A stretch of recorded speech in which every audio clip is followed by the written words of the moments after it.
On January 6th, at the direction of Donald Trump, a violent mob stormed the Capitol in an attempt to change the results of a free and fair presidential election. In the process, 138 Capitol and DC police officers were injured. A Capitol police officer was bludgeoned to death, and 2 more Capitol police officers died by suicide in the days that followed. Many of us in this room nearly died. Can you please treat what happened with the seriousness that it deserves? That is all I ask of my Republican colleagues. This resolution of inquiry is an absurdity, and it makes a mockery of people who sacrificed so much for us and for this country on January 6th. Would you please stop choosing Donald Trump over the American people? Liz Cheney, who until recently, until you kicked her out, was the chair of the House GOP caucus, recently shared a story from her experience on January 6th. In the cloakroom that day, one of the Republican members signing up to object to the 2020 presidential election results muttered out loud, "The things we do for the orange Jesus." Would the gentleman yield for a question? 1 second. This loyalty to orange Jesus, Mr. Bishop, is going to ruin our democracy. And more innocent lives are going to be lost in the process if you guys keep this up. It is not too late to join House Democrats in honoring our oath to the Constitution. And yeah, I will yield to you. Forgive me, I wasn't listening. We were conversing a bit. But did I hear, and I think, did you say that a police officer was bludgeoned to death by the crowd at the January 6 riots? I said a police officer was bludgeoned to death. I did not say at the hands of whom, Mr. Bishop. Who are you referring to, if you don't mind saying? I can get that information for you in a few minutes. Well, I just want to make sure, because are you denying that that at least one Capitol police officer was murdered in the midst of what happened on January 6th? Yeah, I think I am denying. I mean, here's what I understood, that there were reports early on that Sicknick was struck with a fire extinguisher, and that subsequently was debunked as false. He died of natural causes that were not connected to the event. Are we talking about the same person, Sicknick, or are we talking about somebody else? Seriously, I mean, it's a genuine question, because the medical examiner, the U.S. Capitol Police put out a report agreeing with the medical examiner finding the USCP officer Brian Sicknick died of natural Bishop, causes. well, just an initial thought, and I know that Mr. Roy, you two are an attorney. Mr. Bishop speaks often about how brilliant of an attorney he is. You know, we're talking about but-for causation of Officer Sicknick's death, and so I would hope that you would at least concede, at a minimum, that Mr. Sicknick died as a result of what happened on January 6th. And I'm disappointed if you would suggest otherwise, sir. Well, I mean, look, I don't think that's correct either, but just, was he bludgeoned to death? Is that, because I think Ms. Demings was even looking at, we were sotto voce between me and her saying he was. I'm sincere as I can be. My understanding is that was debunked, and Mr. Roy just read the medical examiner's information. Do you guys contend that he was bludgeoned to death? I contend that 138 Capitol and DC police officers were injured, and that multiple Capitol police officers died as a direct result of what happened on January 6th. And I hope that you— It's your time. You don't have to answer. I hope you can see how one would question the sincerity of such a minute point in the midst of the gravity of everything else. Would the gentleman yield? Yeah. Chair now recognizes the gentleman for Texas for 5 minutes. Thank you, sir. I will say this, Mr. Ray, I am one of those sheriffs that will be very blunt with you today. That's right here.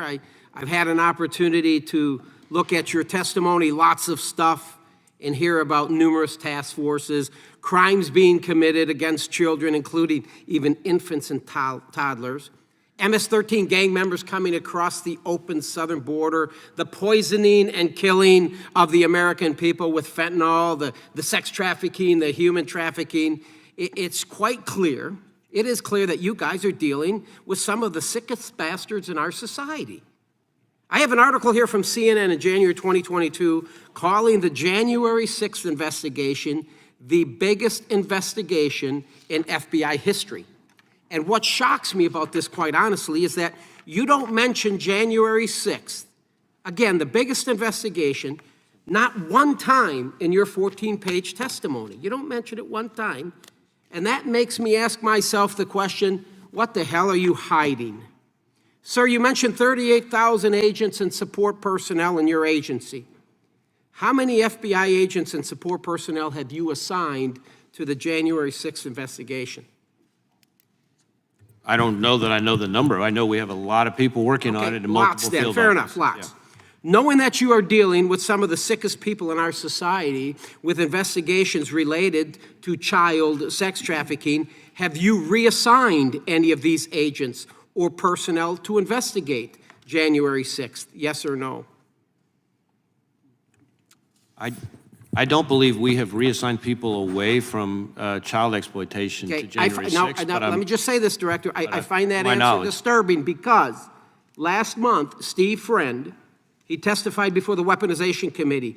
Mr. Friend was a domestic terrorism investigator for you, and he was told by one of his superiors that January 6th was, I quote, a higher priority than pursuing child pornography cases, end quote. And for those of you watching in America, understand today's FBI is more concerned about searching for and arresting Grandma and Grandpa for entering the Capitol building that day than pursuing the sick individuals in our society who prey on our children. And Mr. Ray, your priorities are flawed.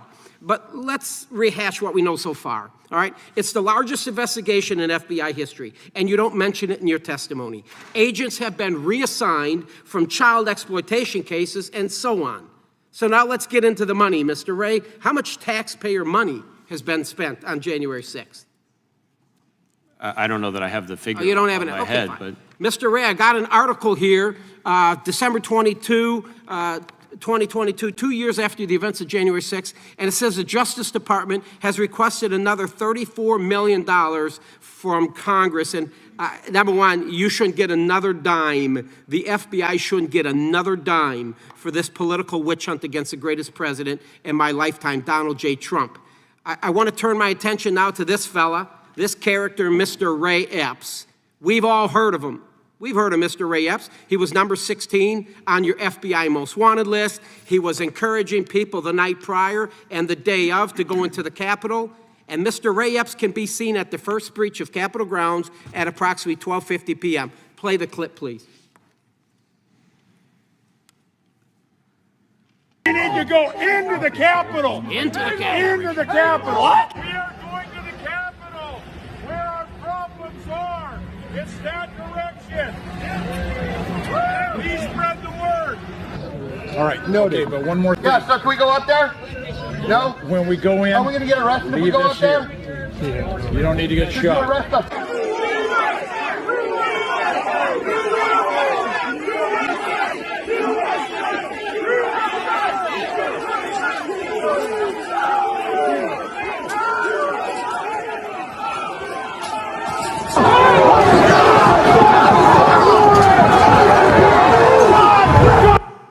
There he is, breaching the line, going in at the first breach into the Capitol grounds, the restricted area. Mr. Ray, you have arrested hundreds of people related to January 6th. And there have been people arrested for breaching Capitol grounds.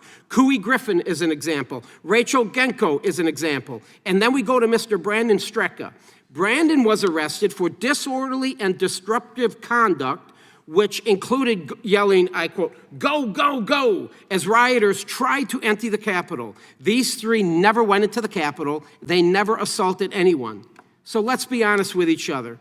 There is very little difference between the actions of Ray Epps and Brandon Strecka that day, but yet Strecka was arrested and Epps wasn't. Epps also testified to the January 6th committee. He was back at his hotel when video evidence showed that he wasn't. He lied. He was on the Capitol grounds just as Brandon Strecka was. Epps even texted his nephew at 2:12 p.m. and said, I quote, "I was in the front with a few others." It was on the video. "I also orchestrated it." Now look into the camera, sir, when you answer my next question. Are you going to arrest Mr. Epps, yes or no? I'm not going to engage here in a discussion about individual people who are or are not going to be prosecuted. Can I get a commitment? You just watched the video. I'm an old law dog. I understand a little bit about probable cause. He did very little. There was very little difference what he did and Mr. Strecka. You can see him. He's encouraging, I almost think he's inciting a riot. He's encouraging people the night prior to go into the Capitol, the day of, go into the Capitol, and he was at the first breach, and he breached the restricted area. Everybody, a lot of people getting arrested for not going into the Capitol, but they're in the restricted area, but yet, Ray Epps, who many people feel, fed, right? And there's a lot of cloud over this. So my point is this. You arrested a lot of folks for unlawful activity. You just saw the video. And I will tell you, Mr. Ray, if you don't arrest Mr. Epps, there's a reason behind it. I believe you know what it is. And it appears to me you are protecting this guy. I strongly recommend you get your house back in order. With that, I yield back. I think the gentleman yields back. Director, we appreciate those. The whole country does. In fact, I said this in an interview this morning, a TV interview this morning. Two of those agents who served for years in the FBI, did great work, now work for the committee on the Republican staff. And we appreciate the work they did then, the work they're doing now. But they share the same concerns raised by members of the committee. That's why they came to work for us. So I just got a couple other questions. Any of the FBI personnel who did improper queries of the 702 database, have any of those individuals lost their clearance? Well, we had, depends on how far back you want to go in time. We've had individuals, if you go back to say like 2018, I think was the last I remember, where you had somebody who engaged in intentional conduct and the person, for example, is gone. I think there were security clearances revoked for people back in that time period, but I don't know that we've had somebody who's engaged in, intentional or reckless conduct more recently than that. We have, as you may know, Mr. Chairman, and this actually didn't come up today, but it's important for people to know. We recently put in place a whole new set of accountability policies specifically focused on 702. They go through cascading consequences. Yep. And so that's an important It's been reported that donors of a congressional member of Congress were illegally searched. Has that individual lost their clearance? I'm not sure I'm familiar with the specific example, so. Well, it's been widely reported that the donor base for a member of Congress has been searched, and I just wonder if the person responsible for that has had any consequences, like a loss of a security clearance. I don't know the answer. Okay. Is the FBI assisting the Secret Service in the investigation as to how cocaine wound up at the White House? Yes, I want to be a little bit careful about what I can say here because the Secret Service is leading the investigation. But as is standard in an investigation where white powder is found, the FBI's lab personnel did an evaluation to determine whether or not there was a sort of biological. Is that the only assistance? That's the only assistance we've done so far. We have offered the full range of our assistance to the Secret Service. If they want to use us for that purpose. But beyond that, I would refer you to the Secret Service. Is that offer's been denied? Is that what you're saying? No, I didn't say that. We've offered it to the Secret Service, but beyond that, I would refer to them. In October of 2020, when Facebook asked the FBI, is the Biden laptop story Russian disinformation?